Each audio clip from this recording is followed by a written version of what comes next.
Assalamualaikum warahmatullahi wabarakatuh. Alhamdulillahi rabbil alamin wa la udwana illa 'alal zalimin. Ashhadu an la ilaha illallah wahdahu la syarikalah wa ashhadu anna Muhammadan 'abduhu wa rasuluh la nabiyya ba'da amma ba'du. Ananda siswa SMP dimanapun berada, Ustaz doakan semoga Ananda berada dalam keadaan sehat walafiat, tak kurang suatu apapun. Ananda selalu berada dalam rahmat Allah Subhanahu wa Ta'ala beserta orang-orang yang Ananda cintai. Mari kita bersyukur kepada Allah Subhanahu wa Ta'ala dengan mengucapkan Alhamdulillah atas segala limpahan rahmat, nikmat dan karunia-Nya kepada kita semua. Selawat serta salam kita sampaikan kepada junjungan kita, yakni kepada Nabi Muhammad sallallahu alaihi wasallam. Ananda yang berbahagia, berjumpa kembali bersama Ustadz dalam pembelajaran pendidikan agama Islam dan budi pekerti. Pada kesempatan ini kita akan mencoba menerangkan tentang tafkhim dan tarqiq, terutama penegasannya tentang hukum bacaan tafkhim dan tarqiq terhadap huruf ra dan lam. Mudah-mudahan ini bisa kita jelaskan secara ringkas dan sederhana, karena untuk mempelajari materi tafkhim dan tarqiq tidak sesederhana yang dibayangkan. Banyak hal yang mesti kita ketahui, kita pelajari, karena tafkhim dan tarqiq ini luas pembahasannya. Ananda yang dirahmati Allah, mari kita perhatikan ya pembelajaran kita. Pertama tentang tafkhim. Secara sederhana tafkhim itu artinya tebal. Kalau tarqiq artinya tipis. Nah, ini pembeda dia antara tafkhim dengan tarqiq. Tafkhim artinya tebal, tarqiq artinya tipis. Nah, tafkhim tebal, apa maksudnya? Menebalkan bacaan huruf-huruf tertentu dengan suara atau bacaan tebal dengan mengangkat pangkal lidah. Nah, itu tafkhim. Kemudian tarqiq. Tarqiq tipis, menipiskan bacaan huruf-huruf tertentu dengan suara atau bacaan tipis, mengucapkan huruf di bibir mulut agar mundur sedikit dan tampak agak meringis. Nah, inilah penjelasan tentang tafkhim dan tarqiq. Untuk huruf lam, nah ini khusus untuk huruf lam ya. Terbagi dua cara bacanya. Ada dia bisa dibaca dengan tafkhim, dan ada dibaca dengan tarqiq, tipis.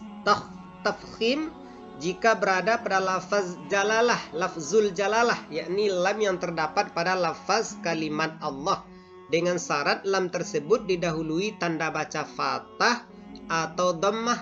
Nah, contohnya ini salatullah, Allah, salatullah. Kemudian tidak dibaca salatallah. Nah, itu tipis ya, salatillah. Nah, tidak seperti itu. Di salatullah. Nah, itu tafkhim tebal. Kemudian tarqiq, huruf lam dibaca tarqiq atau tipis jika huruf lam berada dalam lafzul jalalah yang didahului huruf yang bertanda baca kasrah. Nah, contohnya ini dia ya, alhamdulillah. Nah, tidak dibaca alhamdulillah. Nah, itu salah itu. Alhamdulillah. Nah, salah. Yang benarnya alhamdulillah. Nah, tipis kalau yang ini.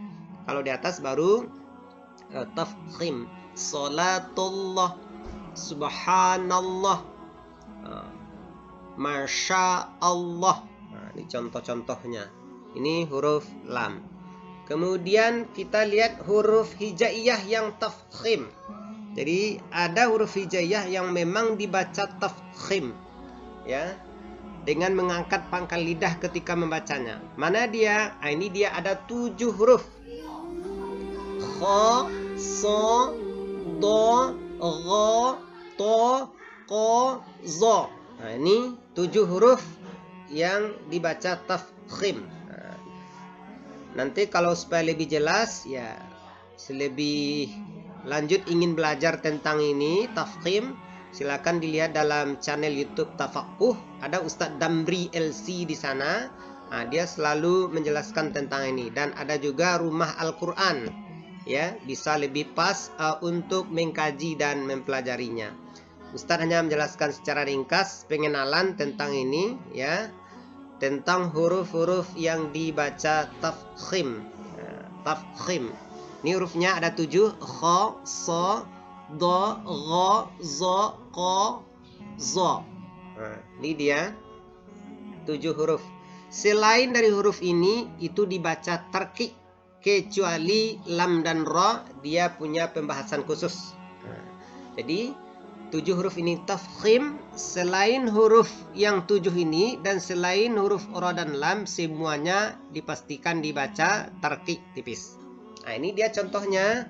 Huruf pertama kha, udkhuluha ya. Kemudian yang kedua ini was-saffat. Kemudian yang ketiga faddalna ba'dahum, dha ya. Kemudian keempat al-maghdub, maghdub. Kemudian kelima wat-tayyibun, ta, wat-tayyibun. Kemudian keenam contohnya fal haqqu aqulu. Kemudian yang ketujuh inna muntazirun, za ya. Nah, inilah contoh-contoh dari huruf hijaiyah yang dibaca tafkhim. Sekali lagi supaya lebih jelas pembahasannya bisa dipelajari lagi bersama Ustadz Damri di Tafakuh atau dengan ustadz-ustadz yang lainnya supaya bisa dilatih. Nah, ini sekedar pengenalan. Ananda yang berbahagia, kemudian kita lanjut kepada ra. Hukum bacaan lam dan ra. Jadi kalau ra dibaca tafkhim ketika kapan? Nah, ini pertama ini ketika ra bertanda baca fathah. Ketika ra bertanda baca fathah atau baris di atas mesti dibaca tafkhim. Yang kemudian yang kedua, ra bertanda baca dhammah. Nah, ini juga dibaca tafkhim. Yang ketiga ketika ra bertanda sukun. Nah, ra-nya mati, sukun belakangnya berbaris di atas atau fathah. Nah, fathah itu juga dibaca tafkhim. Kemudian ra bertanda sukun, belakangnya dhammah. Belakangnya dhammah. Nah, ini juga dibaca tafkhim. Kemudian ra bertanda sukun, belakangnya kasrah. Ra bertanda sukun, belakangnya kasrah juga dibaca tafkhim. Kemudian ra bertanda sukun, belakangnya kasrah dan isti'la itu juga dibaca tafkhim. Nah, inilah contoh-contoh dari ra ya. Ini ketentuan ra yang dibaca tafkhim. Selanjutnya kita lihat satu-satu contohnya. Ra bertanda baca fathah. Contohnya ini rahmatullah. Rahmatullah. Kemudian yang kedua ra bertanda baca dhammah. Nah, ini contohnya rufi'at, rufi'at. Kemudian yang berikutnya ra bertanda sukun atau mati sedangkan huruf belakangnya berupa huruf yang fathah. Seperti ini. Marhaba. Marhaba. Tetap ra ya. Marhaba. Kemudian ra bertanda sukun sedangkan huruf belakangnya berupa huruf yang di dhammah. Dzurriyyah. Dzurriyyah. Ya. Kemudian ra yang bertanda baca sukun sedangkan huruf belakangnya berupa huruf yang di kasrah. Namun kasrah ini bukan asli namun yang baru datang. Irji'i. Irji'i. Tetap ra-nya tafkhim. Irji'i. Kemudian selanjutnya ra bertanda baca sukun. Ra bertanda baca sukun sedangkan huruf yang di belakangnya berupa huruf berharkat kasrah asli dan sesudah ra bertemu dengan huruf isti'la. Huruf isti'la yang terdapat 7 huruf yang terkumpul dalam kalimat kha, sa, khussa, dagh, tinqiz, labil, mirsad. Kemudian berikutnya itu ra yang dibaca tafkhim. Sekarang ra dibaca tipis kapan? Ketika huruf ra-nya bertanda baca kasrah. Sanuqri'uka, ri'uka. Tidak dibaca sanuqri'uka, tapi sanuqri'uka. Jelas ri, ringan, ya tipis. Kemudian yang kedua, huruf ra bertanda baca hidup yang jatuh setelah ya mati atau huruf lain. Nah, ini juga tipis. Min khairin. Rin. Min khairin. Kemudian yang ketiga, huruf ra mati dan sebelumnya ada huruf yang berharakat kasrah asli. Sedangkan sesudah ra bukan huruf isti'la. Nah, contohnya ini. Anzarhum. Jadi ra-nya tipis. Inilah contoh-contoh ra tarqiq. Kemudian selanjutnya, Ananda yang berbahagia, silakan Ananda lihat ya dalam Al-Quran surat ke-39, surat Az-Zumar ayat 53, hukum bacaan tafkhim dan tarqiq. Nah, contoh ini ya.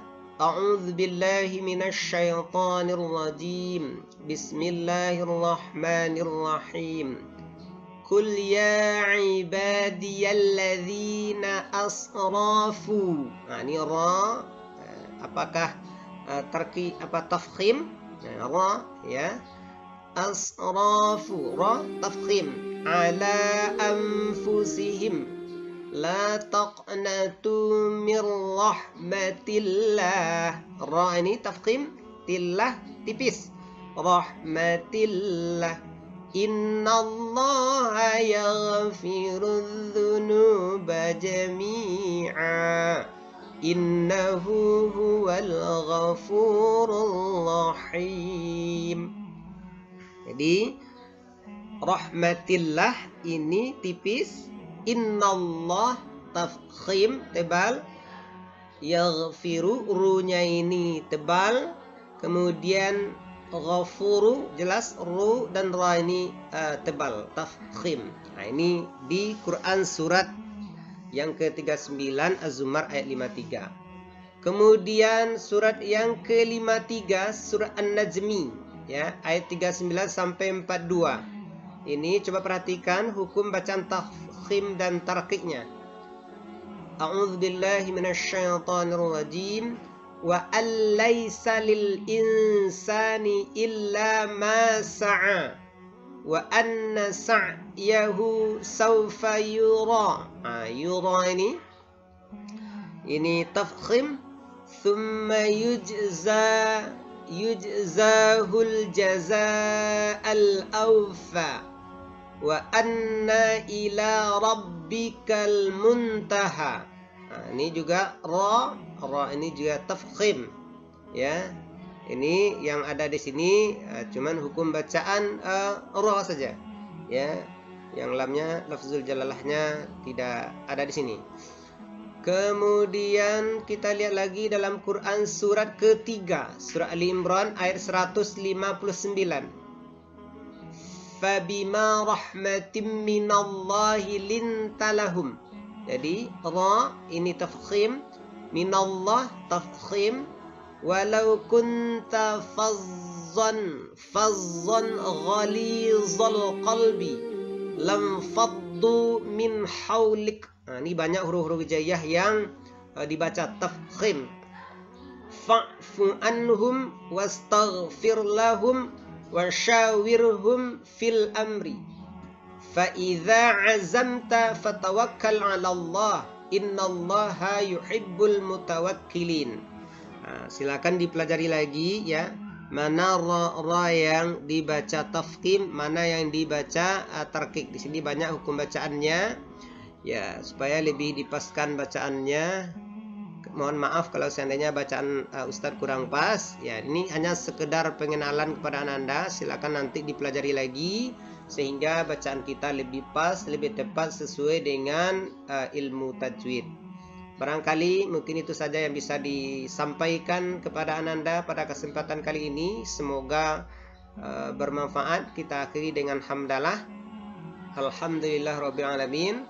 Wassalamualaikum warahmatullahi wabarakatuh.